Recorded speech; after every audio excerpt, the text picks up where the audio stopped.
Shalom pemirsa CB Indonesia, dimanapun pemirsa sekalian berada. Senang sekali pada kesempatan yang indah kali ini, saya bisa berjumpa lagi bersama dengan pemirsa sekalian untuk membagikan pekabaran firman Tuhan yang terdapat di dalam buku Yesus, Nama di Atas Segala Nama. Buku ini dituliskan oleh Nyonya Ellen G. White. Dan juga melalui buku ini, untuk setiap orang-orang yang bimbang di antara kita, Nyonya Ellen G. White menuliskan tentang seseorang yang merupakan daya tarik yang agung, yaitu adalah Yesus sendiri. Kepada mereka yang hancur oleh dosa, Dia menawarkan juru selamat yang sempurna, perantara yang agung, perantara yang maha kuasa, dan kapten keselamatan kita. Luar biasa sekali ya bagaimana Yesus ini digambarkan sebagai seorang pemimpin, sebagai kapten di dalam kehidupan kita. Jadi apabila kita mau kehidupan kita ini bisa menjadi lebih benar, maka kita harus mengikuti arahan daripada kapten keselamatan tersebut. Bacaan kita kali ini terdapat di dalam halaman 66. Tapi sebelum itu alangkah baiknya apabila saudara sekalian mau untuk berhenti sejenak dan mendengarkan bacaan kita pada kesempatan kali ini, sehingga bukan hanya saya saja yang terberkati, tapi saudara juga bisa terberkati melalui pertemuan kali ini. Judul bacaan kita yaitu adalah Kepala Agung Gereja. Saudara juga bisa mengambil Alkitab dan membuka di dalam kitab Yehezkiel 3 ayat 17. Hai anak manusia, aku telah menetapkan engkau menjadi penjaga kaum Israel. Bila mana engkau mendengarkan sesuatu firman daripadaku, peringatkanlah mereka atas namaku. Nah, jadi di sini Yesus mau apabila kita mendengarkan firman-Nya, kita mengetahui kebenarannya, marilah kita sampaikan hal tersebut kepada orang-orang di sekitar kita. Sehingga bukan hanya kita saja yang mendapatkan kabaran tersebut, tetapi itu juga bisa menjadi berkat untuk orang-orang di sekitar kita. Dalam kehidupan dan pelajaran-pelajarannya, Kristus telah memberikan contoh yang sempurna tentang pelayanan yang tidak mementingkan diri, yang bersumber daripada Tuhan. Dengan menciptakan dunia dan menjunjung tinggi segala perkara, Ia tetap melayani orang lain. Karena dengan demikianlah kamu menjadi anak-anak Bapamu yang di sorga, yang menerbitkan matahari bagi orang yang jahat dan orang yang baik, dan yang menurunkan hujan bagi orang yang benar dan orang yang tidak benar. Matius 5 ayat 45. Pelayanan yang ideal kepada Bapa diamanatkan kepada anaknya. Yesus dikaruniakan untuk berdiri di atas seluruh umat manusia. Oleh teladannya mengajarkan apa arti menjadi seorang pelayan. Seluruh hidupnya berada di bawah hukum pelayanan. Ia melayani semua, pelayanan untuk semua. Nah, jadi di bagian pertama ini Yesus itu menjadi satu-satunya contoh yang sempurna, di mana ketika dia datang ke dunia ini, dia itu menjadi 100% manusia. Dia merasakan kesusahan, kesulitan, dan juga apa yang kita rasakan sekarang ini Yesus merasakannya. Tapi meskipun dia merasakan hal-hal yang sulit tersebut, dia tetap memberikan contoh sebagai pelayan yang sempurna. Di sini dikatakan bahwa apabila kita ingin menjadi atau kita mengaku anak-anak Bapa di sorga, maka kita itu harus menjadi pelayan kepada semua orang. Jangan kita hanya berbuat baik kepada orang yang berbuat baik saja kepada kita, tetapi kita itu harus berbuat baik kepada semua orang. Seperti contohnya matahari yang terbit. Matahari itu menyinari segala yang ada di dunia ini tanpa memandang orang tersebut adalah orang-orang yang benar atau orang tersebut adalah orang yang salah. Sehingga melalui hal tersebut Yesus memberikan contoh bagaimana kita itu harus melakukan kebaikan kepada semuanya. Seluruh hidupnya berada di dalam hukum pelayanan. Ia melayani semua, pelayanan untuk semua. Nah, jadi selama masa hidupnya di dunia ini, Yesus itu melayani semua orang. Tidak peduli dari kalangan manapun, dia tetap melayaninya. Kalau di Alkitab diceritakan Yesus melayani semua kalangan, mulai dari pemungut cukai sampai orang-orang yang status sosialnya itu ada di bawah. Jadi mungkin kita berpikir, oh saya ini memiliki status sosial yang begini, jadi saya harus melayani yang seperti ini dan juga sebagainya. Tetapi melalui Yesus Kristus kita itu harus menjangkau semua orang di sekitar kita. Sehingga apabila kita menggunakan hal tersebut, kita mau menggunakan diri kita, kita mau menggunakan setiap talenta kita yang kita miliki untuk pelayanan, maka pastilah Yesus akan menampakkan talenta-talenta kepada diri kita sehingga kita bisa memiliki banyak talenta yang bisa kita gunakan untuk pekerjaannya di dunia ini. Berkali-kali Yesus berusaha mendirikan prinsip ini di antara murid-muridnya. Bila Yakobus dan Yohanes memohon untuk keunggulan mereka, ia berkata, "Barang siapa ingin menjadi besar di antara kamu, hendaklah ia menjadi pelayanmu. Dan barang siapa ingin menjadi terkemuka di antara kamu, hendaklah ia menjadi hambamu. Sama seperti Anak Manusia, datang bukan untuk dilayani, melainkan untuk melayani dan untuk memberikan nyawanya menjadi tebusan bagi banyak orang." Matius 20 ayat 26 sampai 28. Sejak kenaikannya, Kristus telah menyerahkan pekerjaannya di atas dunia kepada duta besar yang terpilih, melalui siapa ia berbicara kepada anak-anak manusia dan melayani keperluan mereka.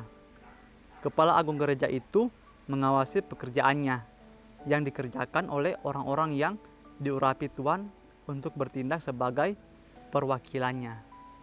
Nah, jadi Yesus itu adalah sebagai kepala agung gereja.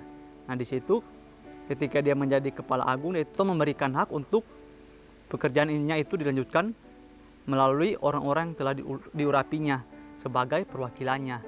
Nah, jadi mungkin orang-orang yang diurapinya itu adalah sebagai pendeta-pendeta dan juga diakones. Semua yang di gereja itu dipilih dan bisa terpilih, semua itu berdasarkan izin daripada Tuhan. Sehingga apabila di dalam suatu organisasi atau dalam suatu gereja ada orang-orang dipilih sebagai pemimpin, hendaklah pemimpin-pemimpin tersebut menggunakan hak mereka itu untuk menjadi contoh bagi anggota-anggota yang lainnya, menjadi contoh yang benar. Janganlah menggunakan hak kepemimpinan tersebut untuk mencari keuntungan untuk diri sendiri, karena apa yang Tuhan telah berikan yaitu sebagai pemimpin itu bukan sembarangan terjadi, karena Tuhan melihat bahwa orang ini memiliki pribadi yang cocok untuk memimpin. Seperti halnya Musa, Tuhan melihat bahwa dia bisa memimpin bangsa Israel. Begitu juga di dalam kehidupan kita. Apabila kita melakukan setiap pekerjaan dengan sungguh-sungguh, pastilah ketika Tuhan melihat kita itu, Tuhan melihat kesungguh-sungguhan kita, Tuhan melihat kinerja kita, mungkin suatu saat kita itu bisa menjadi pemimpin dimanapun kita berada. Dan ketika kita menjadi pemimpin, marilah kita melakukan atau kita menjalankan tugas kepemimpinan tersebut dengan sebaik-baiknya. Janganlah kita menggunakan hak sebagai pemimpin itu untuk kepentingan kita sendiri. Di sini juga dikatakan bahwa barang siapa ingin menjadi besar di antara kamu, hendaklah ia menjadi pelayanmu. Nah, jadi ketika kita mungkin berpikir ingin mendapatkan sesuatu yang besar, maka marilah kita itu belajar dari hal yang terkecil. Marilah kita melakukan setiap pekerjaan-pekerjaan yang kecil dengan hati yang sungguh-sungguh, dengan hati yang tulus. Sehingga tanpa kita sadari, ketika kita melakukan pekerjaan yang kecil dengan hati yang sungguh, maka ketika kita diberikan suatu pekerjaan yang lebih besar, maka pastilah pekerjaan tersebut akan kita selesaikan dengan semaksimal mungkin, karena kita sudah belajar dari hal-hal yang terkecil. Kedudukan mereka yang telah dipanggil Tuhan untuk bekerja dalam perkataan dan doktrin dalam membangun sidangnya adalah salah satu tanggung jawab yang penting. Sebagai ganti Kristus, mereka harus memohon pria dan wanita untuk diperdamaikan dengan Tuhan. Dan mereka dapat menggenapi misi mereka, sementara mereka menerima hikmat dan kuasa dari atas. Pelayan-pelayan Kristus adalah pengawal-pengawal dari orang-orang yang dipercayakan penjagaannya. Pekerjaan mereka disamakan dengan penjaga. Nah, jadi di sini antara pelayan dan penjaga itu adalah sama pekerjaannya, itu adalah untuk melayani dan menjaga semuanya. Adalah hak-hak penjaga di Tembok Sion untuk hidup dekat kepada Tuhan dan mudah terwujud oleh pengaruhnya, supaya ia dapat bekerja melalui mereka untuk memberitahukan kepada pria dan wanita tentang bahaya mereka dan menunjukkan tempat yang aman kepada mereka. Tulisan ini diambil dari buku The Acts of the Apostles halaman 359 sampai 351. Nah, jadi di sini selain pelayan, ternyata tugas penjaga itu adalah sama pentingnya, itu adalah memberitahukan kepada orang-orang bahwa mereka itu berada di dalam atau akan memasuki sesuatu yang bahaya. Dan juga kita itu bisa melihat contoh dari penjaga, yaitu adalah Roh Kudus, di mana Tuhan mengirimkan Roh Kudus untuk menjaga diri kita masing-masing. Apabila kita memiliki suatu kecenderungan untuk berbuat suatu dosa, maka penjaga yang Tuhan kirimkan adalah Roh Kudus. Sehingga saya yakin dan percaya di dunia ini tidak ada orang yang tidak sengaja melakukan dosa atau melakukan suatu kesalahan. Karena ketika kita akan melakukan sesuatu yang salah, pastilah ada sepersekian detik di dalam pikiran kita pasti akan ada yang berbisik atau mengatakan jangan, ini adalah hal yang salah. Tapi apabila kita menghiraukannya, maka penjaga tersebut itu tidak akan berfungsi atau akan menjadi sesuatu yang percuma. Karena ketika dia menegur kita, kita tidak mau untuk memilih untuk mengikutinya, dan kita memilih untuk mengikuti keinginan daging kita. Renungkan lebih dalam, bagaimanakah saya bisa bekerja lebih dekat dengan Yesus untuk mencapai tujuannya. Nah, di sini pertanyaan yang sangat mendalam. Bagaimana kita bisa bekerja dengan Yesus? Tentu saja kita bisa bekerja dengan Yesus apabila kita itu meminta daripada diri kita sendiri. Kita meminta secara hati nurani kita minta secara sungguh-sungguh. Kita berdoa meminta Yesus untuk membantu kita agar kita ini bisa melakukan pekerjaannya di dunia ini. Karena meskipun kita berkata, oh saya ingin untuk melakukan pekerjaannya, tapi di sisi lain kita berpikir, oh ketika kita berdoa meminta hal tersebut, pasti kita berpikir apa keuntungan yang akan kita dapatkan. Tapi apabila kita bersungguh-sungguh dan mau untuk menyerahkan segalanya, dan kita berdoa meminta bantuan Tuhan, pastilah Tuhan akan memberikan hikmat kepada kita, dan kita akan bisa melakukan setiap pekerjaannya di dunia ini tanpa kita berpikir apa yang akan kita dapatkan ke depannya, tanpa lagi kita berpikir untung dan ruginya ketika kita mau untuk mengikuti jalan-jalan daripada Tuhan tersebut. Mungkin ini saja yang bisa saya sampaikan pada kesempatan kali ini. Kiranya melalui pertemuan kita kali ini, kita itu bisa menjadi pekerja-pekerja Tuhan yang serius di dalam kehidupan kita sekarang ini. Sampai bertemu lagi di pertemuan-pertemuan yang berikutnya. Saya bawa dalam nama Tuhan Yesus. Terima kasih. Amin. Tuhan Yesus memberkati.